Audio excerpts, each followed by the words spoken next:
Hello everyone, welcome to the Masterful Tech, and today we are going to be building a $950 gaming system. So, I'm going to do this all in one shot, every single, component I'm doing in one shot, so I apologize if I stumble a little bit because this is my first time, and I'm a tad nervous because I haven't gone this in depth with technology yet. But anyway, as I said, it's going to be a $950 system, or to be exact, assuming that prices are all the same, because there could be some, I doubt there are deals going on, but it could be like, maybe the graphics card will be 20 more bucks later on, but according to my math, math, not too good, it's going to be a total of $942, and some of the parts in here are extremely high end. So, let's get started. First off, let's talk about the motherboard. And the motherboard is going to be an MSI motherboard, ATX DDR3. Goes up to 2800. No, sorry, it can overclock up to 3000 RAM speed. That's megahertz, of course. Now, along with Asus, Asus and MSI are probably my favorite brands when it comes to motherboards. I've had an Asus Sabertooth 990FX in my system for 2 years, and it still overclocks beautifully. In MSI, just did a budget build for my brother, and it turned out beautifully, like a $60 motherboard, overclocked really well. Was able to keep nice and cool. So that's the motherboard. Got a lot of nice stuff, and as you see in the picture, I see two USB 3.0 slots. You got all the proper audio jacks and USB 2.0 slots, and all the stuff like that. Next, the Rosewill Gaming ATX Mid-Tower Computer Case, Challenger U3. So this was kind of strange to find a mid-tower for $60 in terms of, for example, the Cooler Master HAF or half. I'm not sure what the pronunciation would be. Anyway, the half 912.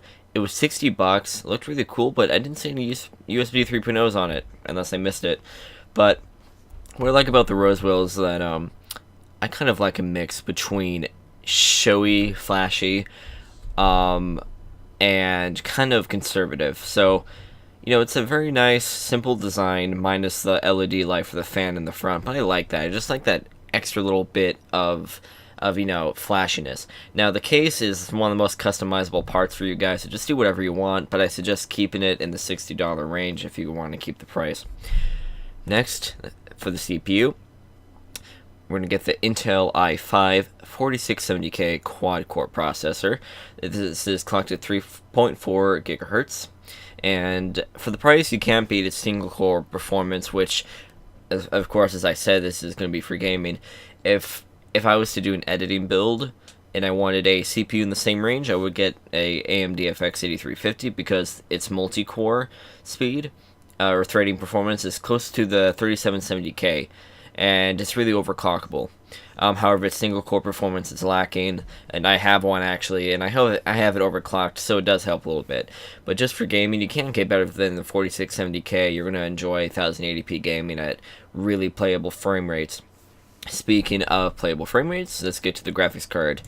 So, this is the most expensive part in the system. It's gonna be the Gigabyte AMD Radeon HD 7970.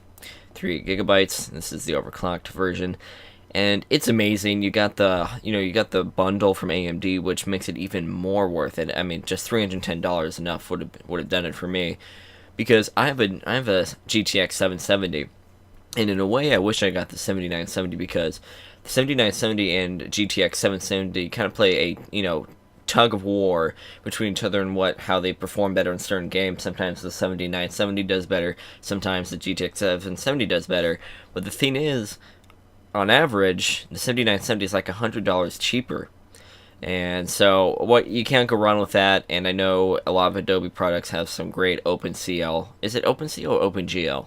Oh dear. But it's still really good. Some prefer it. Sorry, over the CUDA Core technology and NVIDIA cards. So, it gives you can figure it out for yourself.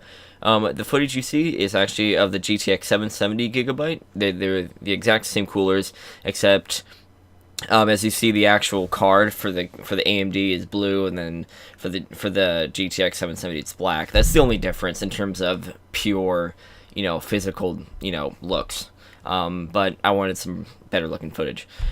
So you can't go wrong with $309.99, $310 for that. And I know the cooling is amazing, so you can overclock it further if you'd like.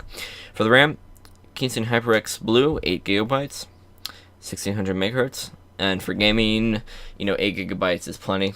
Battlefield 4 will use full 8 gigabytes, and I imagine games like Watch Dogs will. In fact, I think it does, according to the new specs that came out.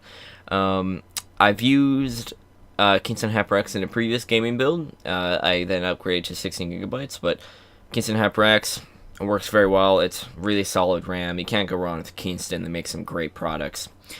For the power supply, OCZ Mod X Stream Pro 700 watt. Now, you can't go wrong with having more power than you need. You can have more power than what you actually need. That's plenty fine, especially if you want to get a second graphics card in the future. But it was kind of interesting because for some reason the 600 watt is listed as more than the 700 watt. The 700 watt is apparently $2 cheaper. I have a feeling that's going to change soon because that is really screwed up. But in any case, if the 700 watt is still cheaper, then you might as well get that. It's 800 or 80 plus certified. It's really good. Gotta love it. And then lastly, for storage, again, this is something you can kind of customize. But just for pure storage for a lot of games and Windows, let's get the Western Digital Blue 1 terabyte hard drive, internal hard drive, 7200 RPM, 64 megabytes cache. Can't go wrong with that. Now, if you got some old hard drives lying around, maybe you got at least a 500 gigabyte lying around, I would then first go with a SSD. And I think for that, I would suggest a Kingston HyperX 120 gigabyte. It's $90. It is super fast. It's one of the fastest SSDs out there. Not that specific one, but Kingston HyperX in general makes some of the fastest SSDs out there. You can't go wrong with that. Of course, you don't need an SSD, even though they're a lot faster. Windows will boot up a lot faster, and the computer will just be more snappy in general. So that's what I suggest if you already have a hard drive you can scrounge up for. If not, you're going to do just fine with the 1 terabyte. But anyways, I think that's it. $950-ish. I hope you guys liked it. If you guys got any tips, let me know. As for the video quality, I'm going to get a 1080p webcam soon. I don't have a studio. I mean, I do have a DSLR camera, but I don't have somebody to film me, and I can't really watch, the focusing too well when I'm not at the camera. So I'll just get a 1080p webcam, improve the quality, and hopefully that'll make the videos better. But anyways, other than that, if you've got any suggestions, please let me know. If you actually would have, or if you would want to tweak the computer in any way, maybe get some more, similar prices, but for more. I would really love to hear it, but I think you can't go really wrong with this. Solid quad core. That's great for gaming. i5s in general are great for gaming. And then a 7970, with their price drops, it's unbelievably good. But anyways, thank you guys for watching, and I'll see you in the next video. And in the next video, I'm probably going to build, I'm going to tell you guys how to build a good AMD FX 8350 editing rig for, I forget the price. I've already set it up. It's like $1,300 or something like that. But anyways, thank you for watching, and we'll see y'all later.